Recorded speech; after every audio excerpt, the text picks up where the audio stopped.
Hello, everyone. Raise your hand if you've ever wanted to support Indigenous people and communities. Thank you.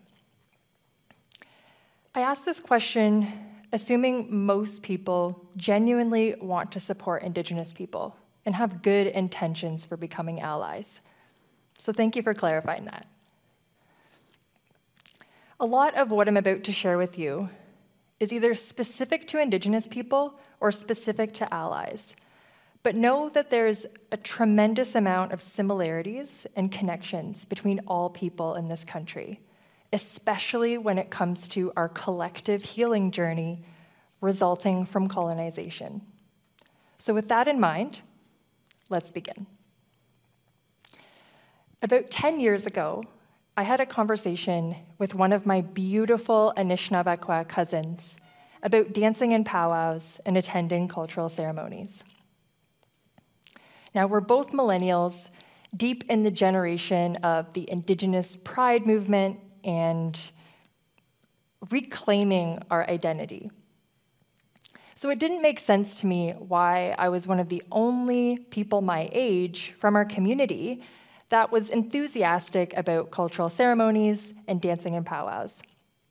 And I'll never forget this conversation that I had with my cousin.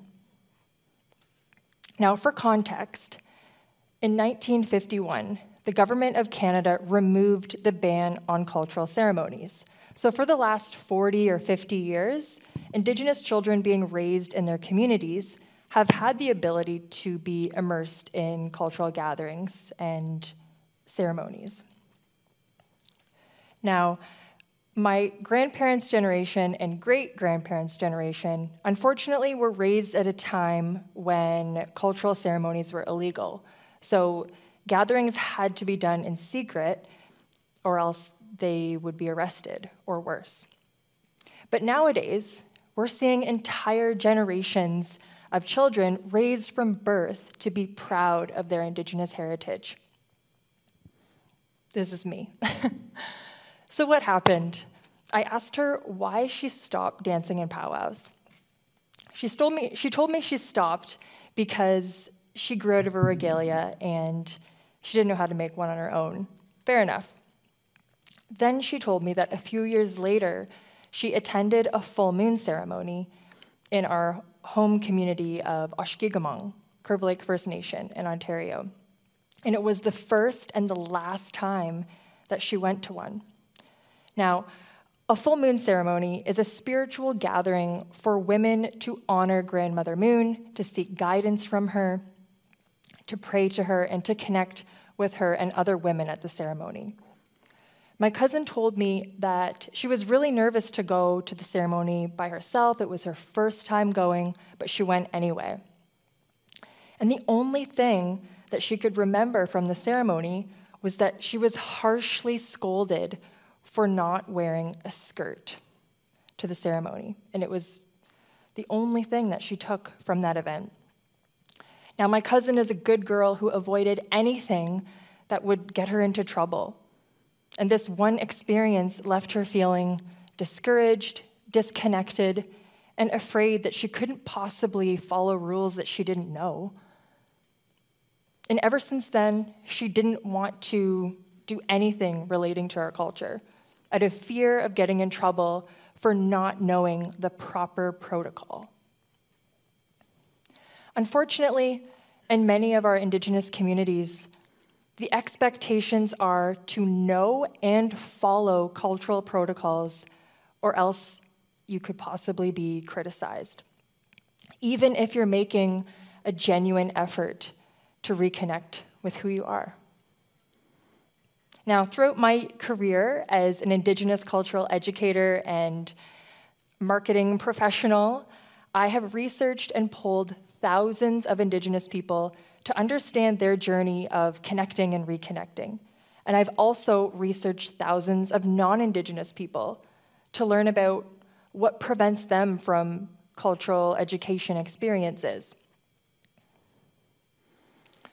Now, from the data that I've collected from people in my workshops, courses, and other surveys that I've conducted, Whether someone is Indigenous or non-Indigenous, no matter what their background is, the patterns and themes are always the same.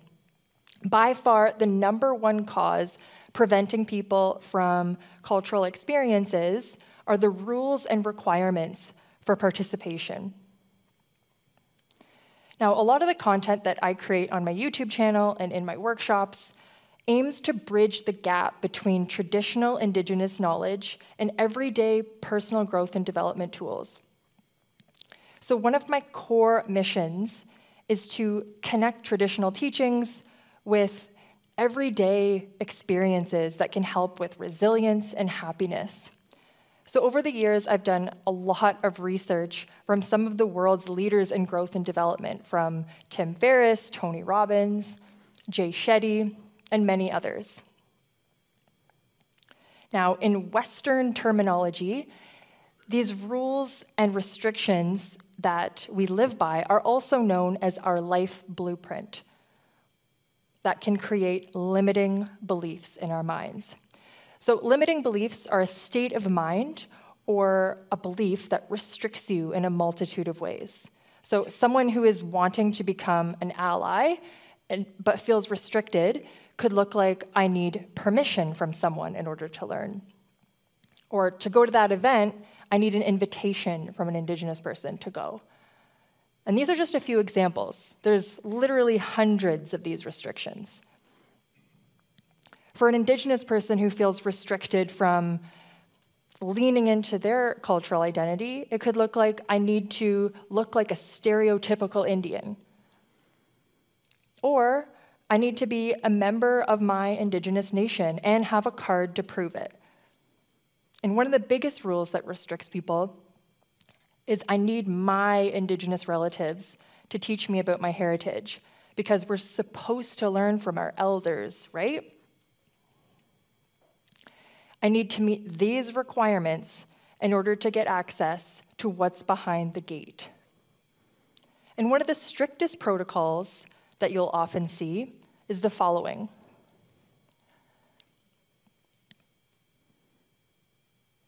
Until recently, you wouldn't dare see cultural ceremonies, smudging, or any of the information that I have on my YouTube channel mixed with technology, ever. This photo is really special to me. 4 generations of proud Anishinaabe-kwe, my Granny Susie, my Granny Kay, my mom, and myself. And it's special because it's the only one I have because of these restrictions that exist within our minds and within our communities. My Granny Susie has always been supportive of my goals, whether it's sports or business. But boy, did she warn me how mixing technology with cultural teachings would be. Unfortunately, though, restrictions prevent all people from experiences that are educational, celebratory, and ceremonial, which are all part of healing, and which is more widely known as reconciliation. Now, this is a problem because not only do these rules exclude people, but it's worse than that. What makes it worse is that once we set these requirements on ourselves, it's human nature to project those expectations on other people in our lives. And the biggest problem of all is that limiting belief mentality causes a spiral of negativity. And this can enter extreme territory of setting extreme requirements. It can be really easy when you're desperately trying to belong to not know where that healthy balance is. Fear of not meeting the requirements that we set for ourselves cause us to overcompensate in order to deal with the insecurity. An example of these extreme rules can look like, in order to be a proud Indigenous person or even a proud ally, I need to show up to every activist fight and march, or I need to confront every racist person at every opportunity. I need to be an active gatekeeper. Pain and fear creates more hurt by attempting to bring others down through gatekeeping and judging other people who often share the same identity crisis that we do. So what do? How do we fix this? Simon Sinek reminds us to always start with why. So why are these rules and requirements there in the first place? Where do they come from? Rules, order, and justification for belonging come from a lot of different places. But in this case specifically, requirements for being a real Indian came from the government within the Indian Act, where the government created laws to identify who's native, who's not, control us as a group of people, and to assimilate us into a society that they wanted.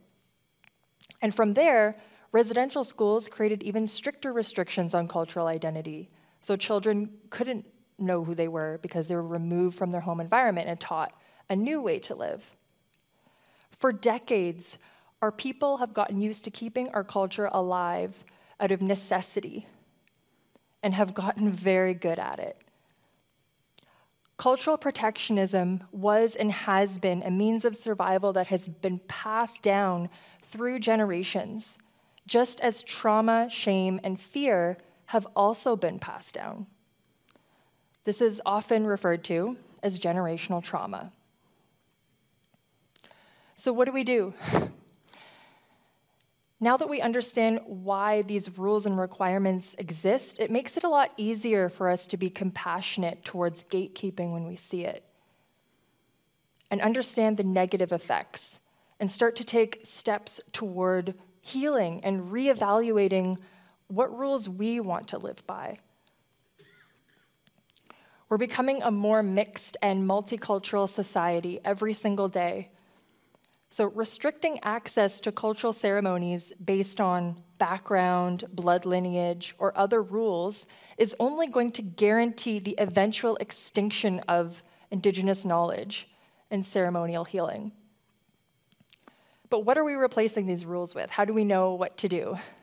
Remember that what we should do is always just our life blueprint telling us what is right and wrong. And you might need to hit the refresh button because it might be out of date, including removing the word should from your vocabulary altogether. But what else can you do? In no way am I saying that you should pull out a phone at a ceremony, especially if a knowledge keeper has explicitly shared that you shouldn't do that. But what you can do is listen patiently and actively to Indigenous people and communities in order to allow them to share their stories with their own voices. This can lead you to building respectful relationships with Indigenous people that are ready for reconciliation.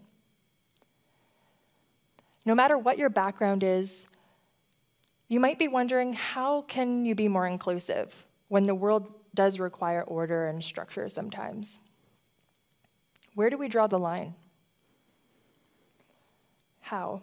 How can you think more inclusively, more love, more respect for each other when it might not come naturally?